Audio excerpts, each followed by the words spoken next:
Hi hello வணக்கம். இன்றைக்கி நம்ம சித்திரை மாதத்தோட சிறப்பை பற்றி பார்க்க போகிறோம். சித்திரை மாதம் வந்து நம்ம தமிழ் வருடத்தின் முதல் மாதன்றது நம்ம எல்லாருக்கும் தெரியும். இது வந்து சூரியன் வந்து மேஷ ராசியில் பிரவேசிக்கிறார் இல்லையா, அன்றைக்கி தான் நம்ம சித்திரை 1.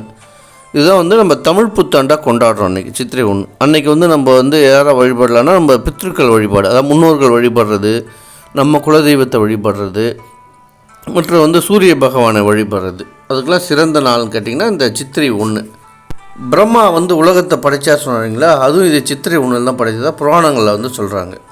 இந்த சித்திரை மாதத்தில் வருது பார்த்திங்களா பௌர்ணமி, இது ரொம்ப விசேஷமானது. அன்றைக்கி வந்து நம்ம பாவ புண்ணிய கணக்கு பாருங்கள், சித்திரகுப்தன் அவரை வழிபடுறது ரொம்ப விசேஷமானது. சித்திரை என்றால் அழகு, அதுக்கு தகுந்த மாதிரி வந்து இந்த அழகான மாதத்தில் வந்து நம்ம சுந்தரேஸ்வர் மீனாட்சி அம்மன் திருக்கல்யாணம் நடக்கிறது இந்த மாதம் தான். கள்ளழகர் ஆற்றல் இருக்கிற பார்த்திங்களா, அதுவும் இந்த மாதம் தான். அதே மாதிரி தான தர்மங்கள் கொடுக்க சிறந்த மாதம் எதுன்னு கேட்டிங்கன்னா அதுவும் இந்த சித்திரை மாதம் தான். ஆனால் நாமளும் தான தர்மம் பண்ணுவோம்.